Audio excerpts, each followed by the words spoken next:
This video contains spoilers for episode 2 and minor spoilers for episode 1 of Fionna and Cake. You have been warned. Is Simon Petrikov a top 5 Adventure Time episode of all time? Well, in this video, we'll unravel secrets that will change your view of Fionna and Cake forever. In fact, the entire Adventure Time universe forever. You heard me right. This isn't just another episode. From hidden Easter eggs and secrets to emotional details, we're diving into elements that shake the very foundation of everything we thought we knew. Are you ready? Right off the bat, we're thrown into the intro sequence of this episode. And if you notice, it's different compared to the one we got in the first episode. Off the bat, we zoom into this futuristic city floating in the air, which we saw glimpses of in the trailer and sneak peek. But it's revealed that this is the human island, the place that the humans built once they arrived in from Come Along With Me. Even as we're zooming in, we spot one of the characters from the sneak peek itself. But where are we zooming into exactly? Well, the focus is this building, and compared to the other buildings around it, it's very low tech. And the sign itself says 20th century man in his natural habitat. So much dust. And who could be the only human this old? That's right, Simon Petrikov. Now, I want to point out something here that is crazy. Notice where we're zooming into Simon Petrikov at, the back of his head. And we are zooming in towards his head. And after we go inside of his head, what do we see? Fionna's world and her apartment. Now, if that doesn't scream that Fionna and Cake's world are all a part of Simon's imagination in his own head, I don't know what does. But I want you to remember the back of the head part of Simon, because it actually plays a really important role at the very end of the episode. And then we continue to zoom even further towards her window, which reveals Simon's glasses, but then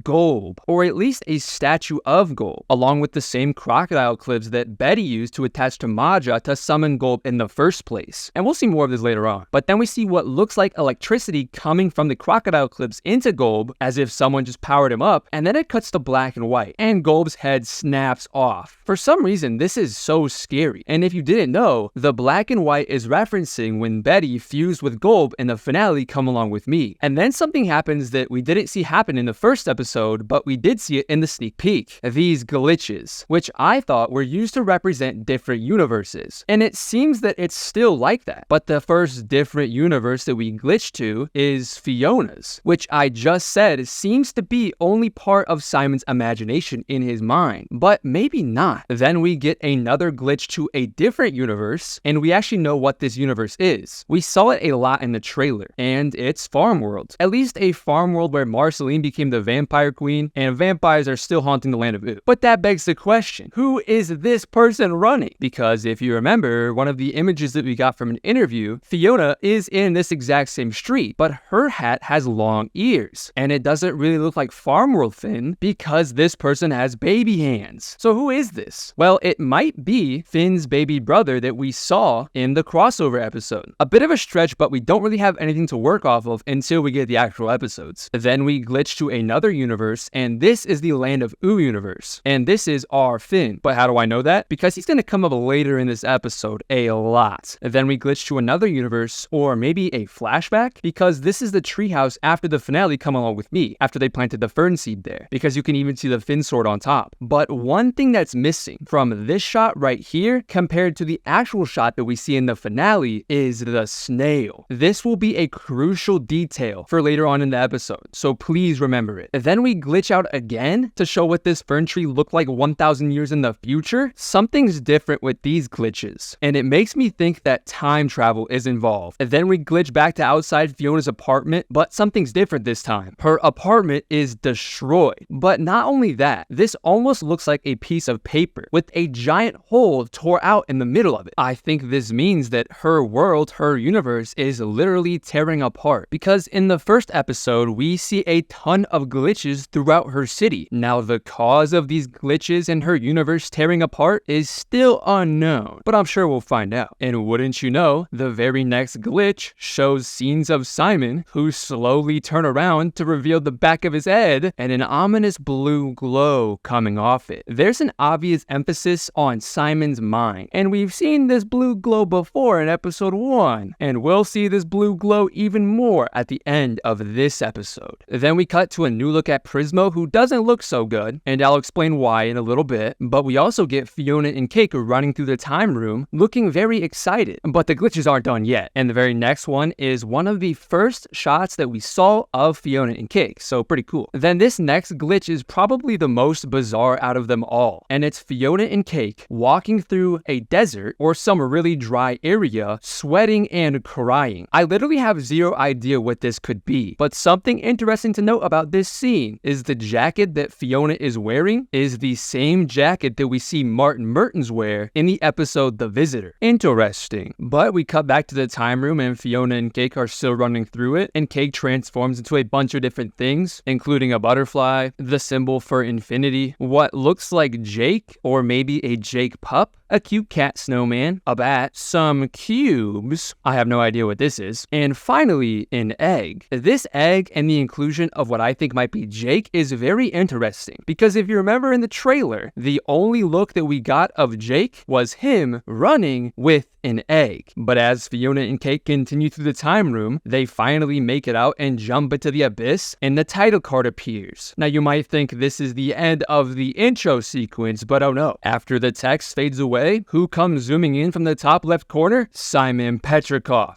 hanging onto a green shape that looks familiar to those shapes that float around Golb, the ice crown not on him, and his blue robe as the Ice King. But this is Simon, with the gray streak of hair. Something else to note here is that when the intro sequence officially ends, it ends by having the camera go into Simon's mouth, which might seem like a one-off gag, but it actually reminded me a lot of the very first episode of Fionna and Cake, in which it was revealed that Fionna and Cake is just fanfiction written by the Ice King. But how did they do it? They had the camera zoom into Fionna's mouth and out Ice King's mouth. It might be a bit of a reach, but I believe that's a nod to the very first episode of Fionna and Cake in the Adventure Time series. Now, this is only the intro sequence, quite literally the first 30 seconds of the episode, and there's this much. But let's get into the actual episode, shall we? We open to a world that looks very similar to the post-apocalyptic era in the land of Ooh, and sure enough, it is, with Simon and Marcy running away from the Oozers. What immediately sparked my attention is how similar this area looks to the area that we see in the episode Empress Eyes, when Marceline recounts what her life was like after Simon left her, which is funny because we get a direct reference to that exact episode and that exact flashback later on in this episode. Not only that, but the trees in this flashback look scarily similar to the objects that we see coming out of the buildings in the Farm World universe that we saw in the intro sequence. But as Marcy and Simon continue to run from the Oozers, they eventually find coverage in a sewer drain. After being safe from the Oozers, Marceline's button pops off her overalls, and Simon offers to fix it with his sewing kit, which he always carries around. Now, two big things here. First, the button popping off of Marcy's overalls was most likely a reference to young Marceline's first appearance in Adventure Time, which wasn't I Remember You, but actually the episode Memory of a Memory, when she herself removed one of the buttons to fix Hambo's eye. And the second thing, as Simon pulls out his sewing kit, what does that look like on the front? It's a cat, but the exact same colors as Cake. This first scene not only reminds us of Simon and Marceline's relationship, but it also sets in motion the entire theme of this episode, Simon's attempts to hold things together in a crumbling world. There are so many parallels to this episode compared to the first episode, and I'll try to point them out as I go. But right off the bat, this is Simon waking up right next to his alarm clock, very similar to Fionna, and man, you gotta feel for Simon. He is absolutely hating life, but hey, at least he's trying to get better. We'll see this a lot more later on in the episode, but you can tell by the background that he is an antiquarian, which was stated all the way back to the very first introduction of Simon Petrikov in the Holly Jolly Secrets Part 2 episode. There seems to be an awfully long pause on this fan, which could be because it kind of looks like Magic Man's hat, which Betty wore. We start to see more artifacts that Simon has collected throughout the years, but if you zoom into this little picture,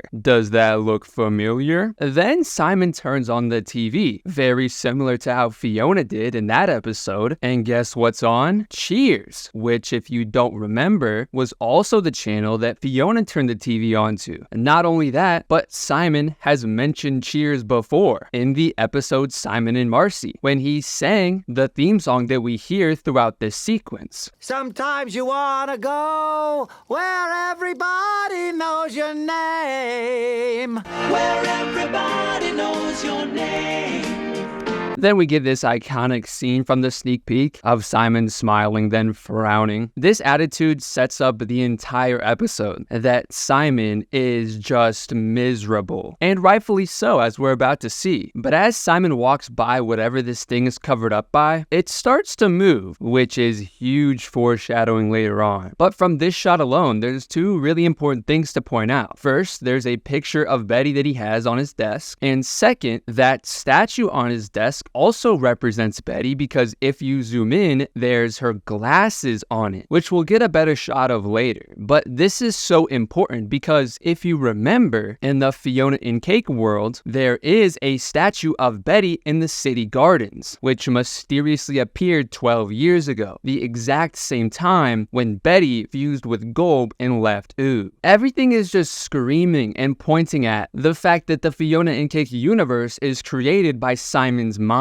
But as soon as 9 a.m. hits, the light gets bright and it looks like Simon's getting ready for the day. But nope, he's just an exhibit for all the new humans that came to Ooh to see what life was like for humans in the 20th century, which we did see in the intro, but now we see people actually coming to the exhibit. Also, Simon stares at this fan again for a long period of time. My guess is that because it looks vaguely like Magic Man's hat, the one Betty wore, it reminds him of her every single day. Another thing to note is that throughout Simon's entire apartment, there seems to be a theme of bees. I'm not really sure what that could mean, but it's very interesting. We also get an amazing look at the new human town, and it seems to be wherever Simon's living is the exhibit/museum district, because we see cave folks as another one. And we might actually even know the name of this human town, but that comes a little bit later. Now, we also get our first look at the little girl that we saw in the sneak peek and trailer, but she gets quickly ignored by Simon. But he doesn't ignore the dog that is talking, using a device similar to what Lady Rainicorn's parents used in order to communicate with Finn and Jake. But even from the interaction that Simon has with this talking dog, you can tell that there is a huge disconnect with the humans, causing Simon to feel very isolated, even though he's living in the land with his fellow humans. Again, big theme here. And as we've seen from the trailer, this little girl bugs Simon about Fionna and Cake all the time, but we actually know the name of this little girl, Astrid. How do we know this? Well, in the credits, she is credited as a character in the show, voiced by the same voice actor as young Marceline. So this little girl's name is Astrid. But as Simon tries to switch the subject to talk about his other book about ancient artifacts, we see that he actually finished it, because before he found the Ice Crown, that was his mission, to write a book about a ton of ancient artifacts. We also get a way better shot of his apartment, and there are a ton of things to talk about. First, he just has a giant picture of Mayo on his wall. Second, he has two pictures of some ancient beings. Now, the bottom one looks familiar. It looks like the depiction of time, and the only reason I know that is because of Summer Camp Island. Amazing show, by the way, go watch it. But the top one, I don't quite know, so please let me know. But if we zoom back to his desk, we see the picture of Betty and the statue of Betty. But if we zoom into what he's working on, who is that? Golb. Again, this will be huge later on in the episode. We also see how Simon is just beginning to hate everything about the Ice King, because as Astrid hands Simon her Fionna and Cake book to sign it, he is disgusted by it and throws it away in the trash, causing Astrid to break down and cry, and everything to go downhill from here. The dog starts rummaging around through his place, specifically the place covered up by that carpet, causing Simon to go crazy and rip his collar off that allows him to speak. Cake. Then he runs into the bathroom telling everyone to leave, but if you remember, Simon's place is an exhibit, and the wall to his bathroom was wide open, but he shuts the doors and starts freaking out. We actually saw this scene in a sneak peek, but if you zoom into the bottom left corner, Simon has tried everything to take the edge off of things. No, but in all seriousness, that's probably just some stage. He gets his things together and walks out of the bathroom, but some ominous music starts to play, and he walks by that cage that he covered up with the carpet before and opens a closet to reveal Golb. Specifically, the Golb statue that we saw in the intro sequence, along with a ton of other things. So let's talk about it. Starting with the farm world Enchiridion, a snail shell, which, if you remember from the intro sequence, was the one thing that was missing from the fern tree. So it looks like Simon somehow got his hands on it, maybe through time travel. Then the Golb statue that we saw from the intro again, along with a duck cat and Tim's wind in a bottle. We also see that the room has holes in it, oddly enough in geometrical shapes, similar to what float around Golb's head, and also these weird worm-looking things around it. I don't know what they are, but they kind of remind me of the worms that we see in dentists. Don't know what they could be used for though. And then finally on the right side, we see this horn. Again, no idea what it could be used for. But as Simon picks up the Golb statue, something located under that carpet starts ominously laughing.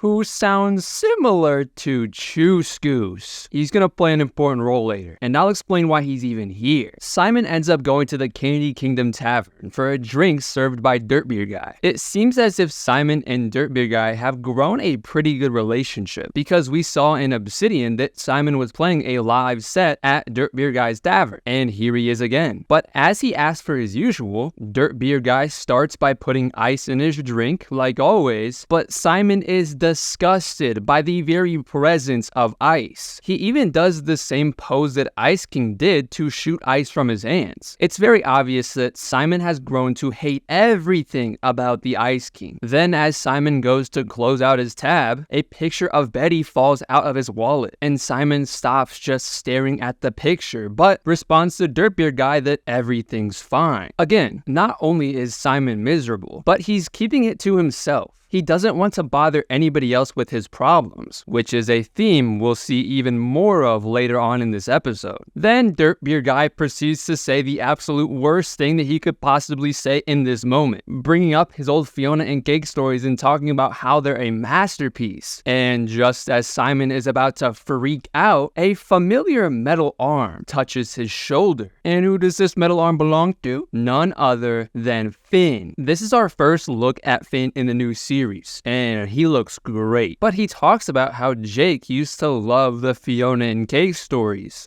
Yeah, Jake loved them.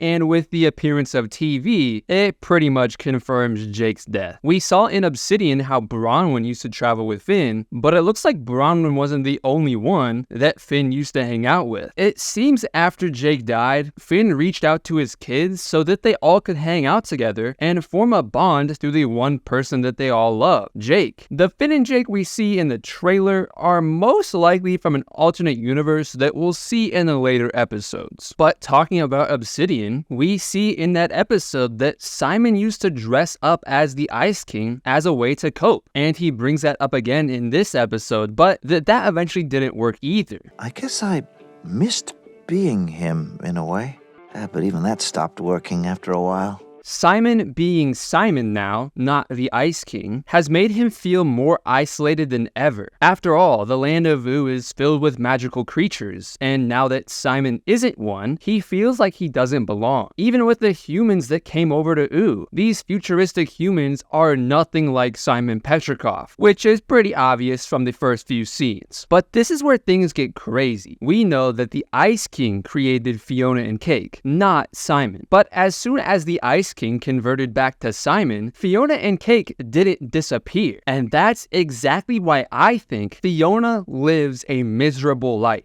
Because Simon lives a miserable life. Ever since 12 years ago, when Betty fused with Gulp and left Ooh, Simon has been miserable. And even in the tavern scene, he talks about how being the Ice King, in a way, was more simple, that he had those magic powers. That's exactly why Fionna is miserable. She wishes to live in a world that's more magical. What if she's just bored with everything and wishes the world was more magical?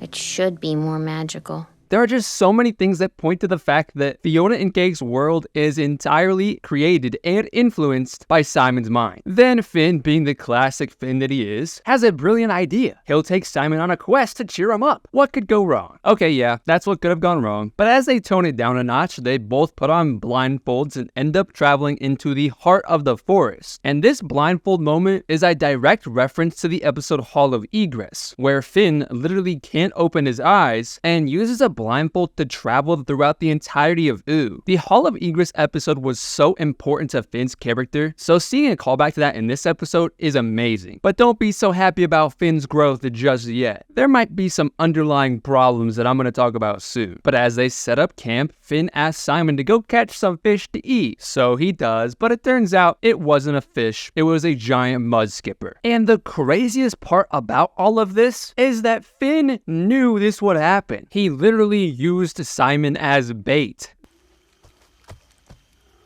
Good job, Bait. Feel better yet? This goes back to what I earlier said about some underlying issues that Finn might have. Finn's entire journey throughout Adventure Time has been him growing up both physically and mentally. And after the finale, it seemed like Finn really grew up, that he knew how to deal with his problems instead of always just fighting them. But this scene paints a different picture. It seems that Jake's death really put a number on Finn, and rightfully so, don't get me wrong. And although it might not seem like it based on his mood and expressions alone, in this episode, because he seems very happy-go-lucky, it seems like he's reverted back to fighting his problems, always going on adventures to distract himself from them, instead of facing them head-on. In a way, Finn and Simon are both really similar, with both of them not wanting to face their problems. Finn taking the adventure route to distract himself, but Simon taking the suffering in silence path, not wanting to put the burden of his problems on anybody else. But as they continue to talk around the fire, Simon talks about his past, specifically about an adventure to Java that he took with Betty. And it's very obvious that Simon misses Betty a whole lot. And I mean, who wouldn't? And we all know Finn and how he deals with problems, so what does he suggest to Simon? Go gather some firewood. Go on another adventure. Quit talking about the sad stuff. So, he does. But is Finn using Simon as bait again? Yes he is. As Simon looks for some firewood, he comes across a great place that looks perfect for firewood. But he gets ambushed by a big bear. And what's Finn's reaction? Nothing but smiles, baby. Because he gets another chance to go on an adventure. But what's really important about this bear that I want you to remember is his face mask. Remember the shape of it because it actually is important for the very end of this episode. Finn swiftly takes care of it, but not without some damage to Simon. However, Finn falls back on this bright apple tree in the heart of the forest, and as he gets up, he's got some scratches on his back, and they don't look too good. I also want you to remember this, because I think it explains what we see at the very end of this episode. So after deciding enough is enough, they both decide to head out of the heart of the forest. As they finally leave the heart of the forest, Finn uses his weed whacker, which, if you remember, was the very thing he used to kill Fern. Meaning, again, although he has grown some, he's gotten over the guilt of Fern, he still has some ways to go. It's also revealed that Finn and Huntress Wizard are still a thing. Looks like here is where we part.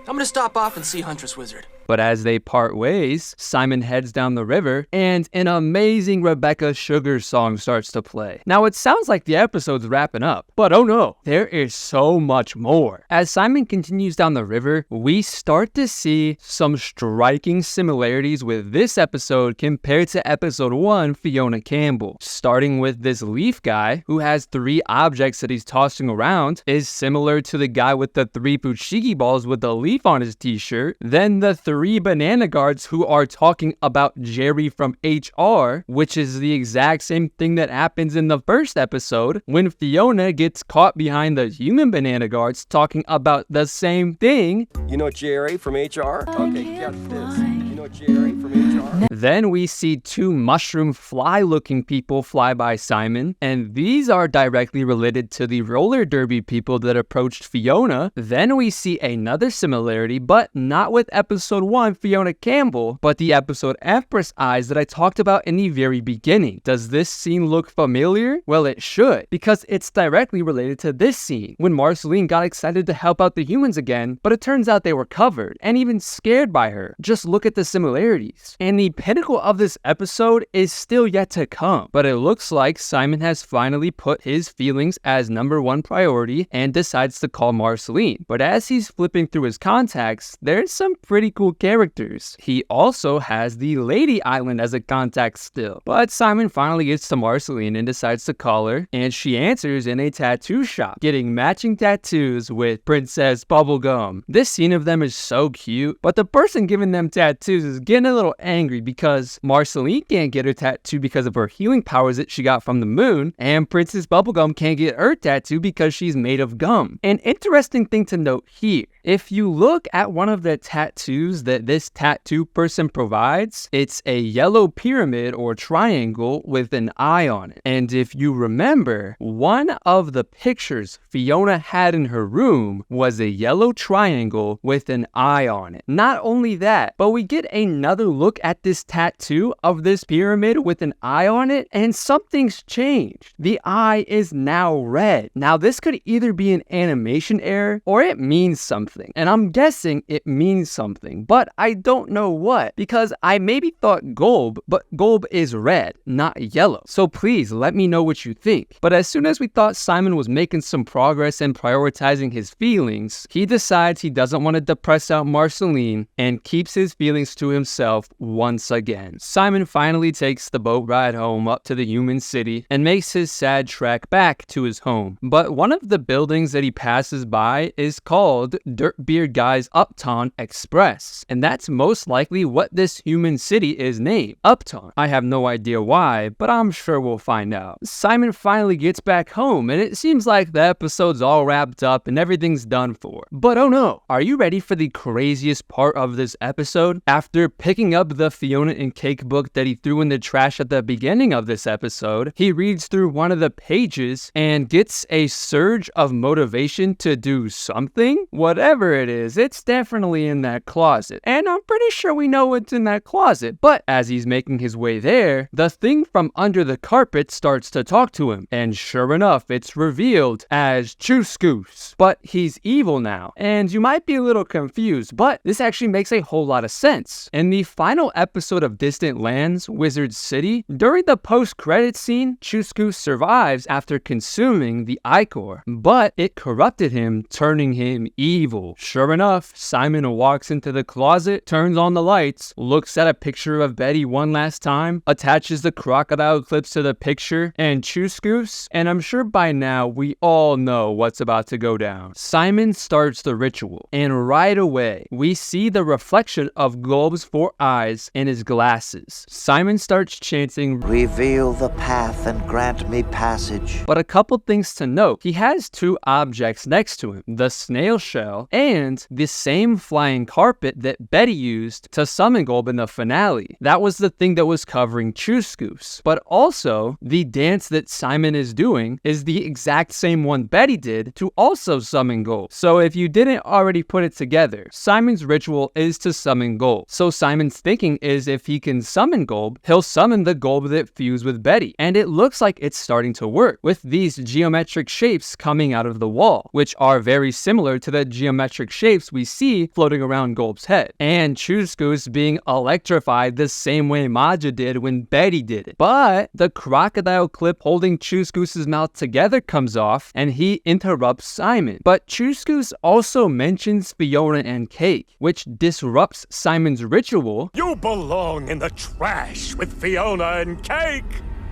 and everything seems to have failed. Chuskus is still electrocuting with flashes of gold in the background, and as Simon tries desperately to keep the ritual intact, Chuskus explodes and dies. But something's different. There's this weird blue glow coming from the back of Simon's head, and then something starts to come out of this blue glow, and it's a direct correlation to the first episode of Fionna and Cake, with Cake jumping into the blue glow from the ice cream stand and coming out the back of Simon's head. And if that wasn't enough of a shocker, we fade to the time room, which shows a TV remote with used hot sauce packets all over it, when a mysterious pink button on this remote appears and starts flashing. Now that's the end of the episode, but there's something even more in the credits. But before we talk about the credits, I need to talk about the final scene. Even though Chuskus interrupted Simon's ritual, I'm guessing the ritual would have worked and Golb would have been summoned if it weren't for the fact that Chuskus mentioned Fionna and Cake. I'm thinking that as soon as Chuskus mentioned that, it sparked the thought in Simon's mind, causing him to think about Fionna and Cake instead of Betty, which then opened the portal for Cake to come out. I'm guessing if Chuskus never mentioned Fionna and Cake, Simon would have been able to totally concentrate on Betty and actually been able to summon her. Not only that, but in the time room itself, I'm pretty sure we can explain why there are a bunch of used hot sauce packets lying around everywhere. Prismo is probably pretty distraught over the death of Jake, and we see him in the intro sequence not looking too hot as well. But this is very interesting because if you remember the episode Is That You?, Prismo literally is Jake. Well, the subconscious thought of Jake. So I wonder how that will play out. And also the pink button that shows up out of nowhere and starts flashing, that's definitely Prismo's boss, telling him that there's an anomaly in the universe, specifically the Land of Oo universe, because Cake shouldn't be there. Also, think back to the very beginning of the episode. When Simon ripped the translator off of the dog, he never gave it back. He still has it. And in the official trailer, we see this Cake the cat with the same translator on. So my guess is Simon will eventually put this translator on Cake and she'll start to explain everything. And Simon's probably gonna be pretty shocked. But let's talk about the credits because this is pretty crazy. If you look at their dream, in every outro sequence we've gotten so far, they've dreamed about something different. In the first episode, it was about the treehouse in Fionna and Cake's world. And now this one is the exact same bone mask that the bear wore, with a nice little butterfly on top. Now what could this mean? Well, if you didn't know, one of Finn's past lives was a butterfly. So I'm thinking Finn, but why the bear mask? Well, if you remember, after he defeated the bear, he fell back on that bright apple tree and got a pretty nasty looking cut that doesn't look too good. I'm thinking that because Finn got cut by this weird mystical thing, he's gonna turn into one of the bear creatures, or at least some sort of creature that is supposed to be in the heart of the forest. Because even the creatures we see in the very beginning, they all have faces, but are weirdly distorted. I'm guessing whatever this bright green apple tree is in the center of the heart of the forest is actually a trap, and if you get cut by it, you turn into this weird monster. At least that's what I'm thinking. I'm going to be covering and deep diving into every single episode when it comes out, so make sure you subscribe so you don't miss out on the future ones. Also, please like this video if you enjoyed, and again, subscribe if you're new or just don't want to miss out on the future episode deep dives. But seriously, thank you all for the support, and thank you for watching. Stay adventurous.